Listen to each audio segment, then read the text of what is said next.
Good morning दोस्तों। जैसे मैंने आपको अपनी पिछले वीडियो में ये चीज़ का वादा किया था कि मैं आपको पंचुएशन और ग्रामर के बारे पे एक अच्छी ट्रिक के माध्यम से समझाऊंगा, तो मैं अपनी वीडियो के साथ आपके सामने पेश हो गया हूँ।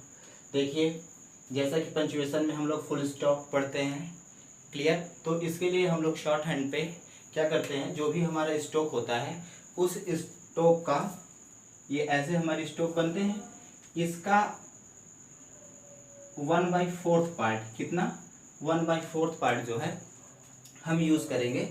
तो फुल स्टॉप के लिए लाइन पर हम लोग क्रॉस का यूज़ करते हैं, क्लियर।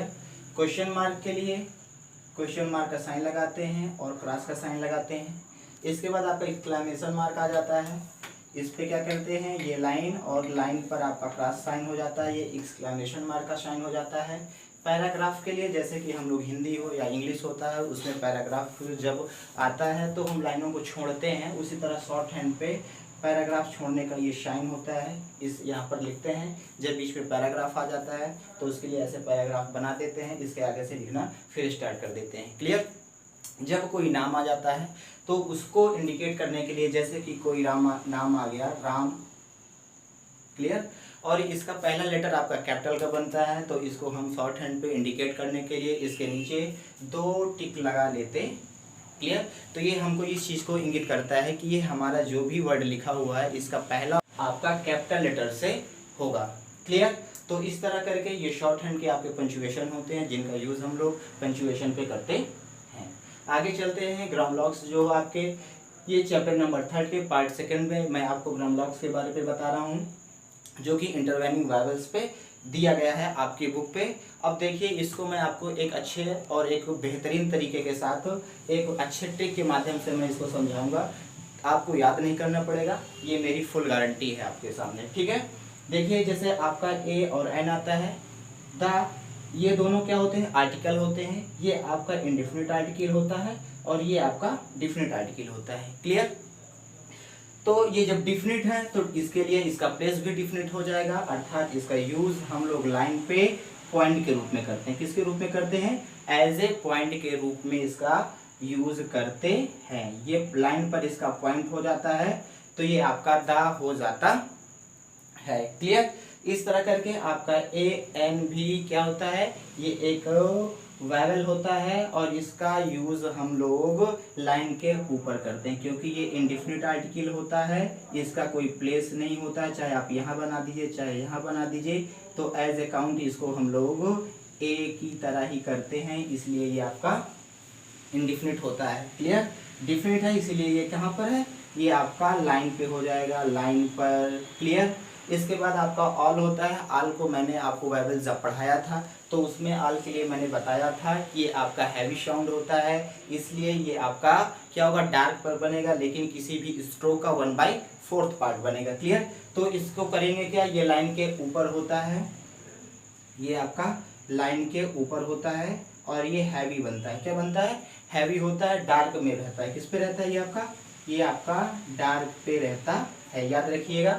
इसके बाद आते हैं हम लोग 2 और 2, ये दोनों पे देखिए डिफरेंस क्या होता है, दोनों का जो भी ग्रामलॉक्स होता है वो एक ही तरह बनता है। ये वाला 2 आपका इंग्लिश पे हम लोग नंबर के लिए यूज करते हैं, किसके लिए करते हैं, नंबर के लिए। और ये 2 आपका जो होता है ये एडवर्ब की तरह यूज होता है, याद रखिएगा। ये जो है एडवर्ब के रूप में होता है, लेकिन दोनों को जब हम प्रेजेंट करते हैं अपने ग्रामलॉक्स पे तो दोनों का साइन एक ही तरह बनाते हैं, एक ही प्लेस पे बनाते हैं, क्लियर। तो ये आपका डार्क पे रहेगा और ये आपका टच द लाइन हो जाता है, क्लियर। हैवी पे होता है, डार्क पे ए ऑल और 2, देखिएगा इसका प्लेस अप द और इसका लाइन पर। इस तरह आपका अगला जो भी ग्रामलॉक्स होता है वो आपका ऑफ होता है। ऑफ एज ए प्रीपोजिशन होता है, इसका सेंस जो होता है वो का होता है और ये आपका ऑफ है, क्लियर।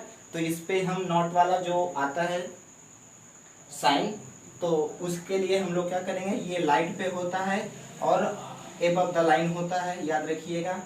ये लाइट पे रहेगा और एबव द लाइन होगा, क्लियर। इसी तरह 2 होता है, 2 पे देखिए वावेल निकल रहा है, इसलिए ये आपका लाइन पे होगा, लेकिन जो भी होगा ये लाइट पे होगा, इस चीज़ को विशेष ध्यान दीजिएगा। लाइट पे 2 हो जाता है आपका।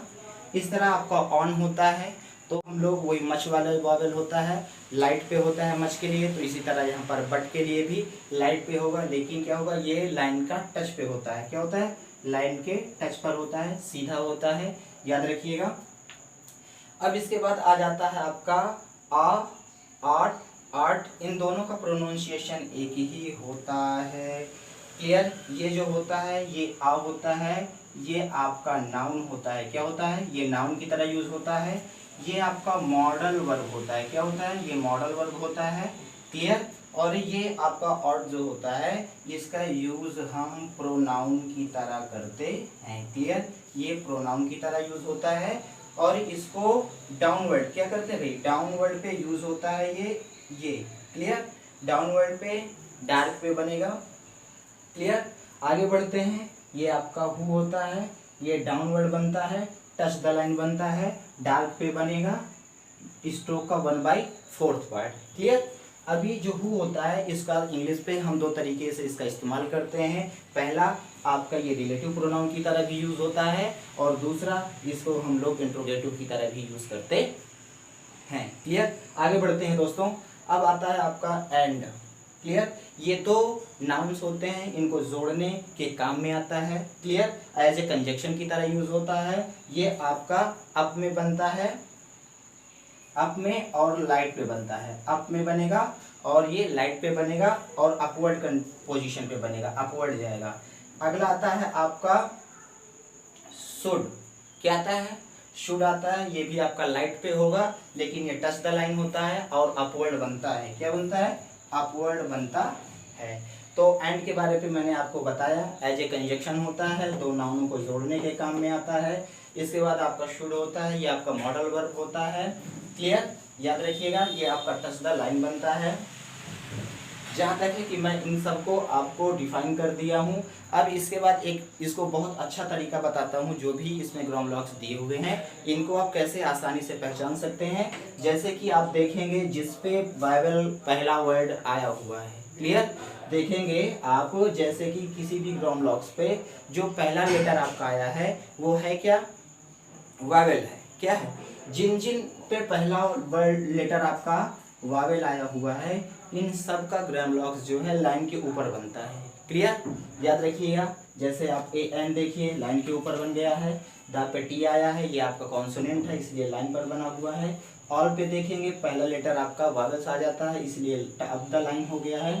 टू पे देखेंगे तो इसका जो भी ग्रामर ब्लॉक्स आया है ये आपका क्या है, लाइन पर बना हुआ है क्योंकि दोनों लेटर इसके कॉन्सोनेंट हैं। क्लियर, ऑफ में देखेंगे वावेल है इसीलिए अब द लाइन बना हुआ है। टू पे देखेंगे पहला लेटर आपका कॉन्सोनेंट है इसलिए ये आपका टच द लाइन बना हुआ है। ऑन पे देखेंगे पहला लेटर क्या है, ये आपका वावेल है इसलिए अब द लाइन बना हुआ है। बट पे देखेंगे पहला लेटर कॉन्सोनेंट है इसलिए टच द लाइन बना हुआ है। आप पे, ऑट में और ऑट पे देखिएगा तीनों के लेटर क्या है, तीनों लेटर तीनों वर्ड पे पहला वाला जो भी वर्ड है इस पे पहला वाला जो भी लेटर है वो देखिए आपका वावेल है इसलिए आपका अब द लाइन बना हुआ है, अब द लाइन है। इसी तरह हु पे चलेंगे, हु पे देखिए पहला लेटर आपका क्या है, कॉन्सोनेंट है इसलिए इसका जो भी ग्रामर ब्लॉक्स बना है टच द लाइन बना हुआ है। फिर आप देखेंगे यहाँ पर एंड का पहला लेटर आपका क्या है, वावेल है, अब द लाइन बना हुआ है। इसके बाद आपका शुड आता है। क्लियर, इसका पहला लेटर आपका क्या आता है, कॉन्सोनेंट आता है और इसमें भी हम जो भी ग्रामर ब्लॉक्स का यूज़ करते हैं वो आपका टच द लाइन होता है। तो आप इसको बहुत बेहतरीन से, बहुत अच्छे तरीके से आप इसको जान सकते हैं कि कौन सा ग्रामर ब्लॉक्स कहाँ पर बनेगा। मैंने एक बहुत बेहतरीन और एक अच्छी ट्रिक के माध्यम से मैंने आपको इसको बताया हूँ। अगर ये वीडियो आपको पसंद आई है तो प्लीज़ आप लोग इसको लाइक करिए, शेयर करिए और सब्सक्राइब करिए। Thank you all of you.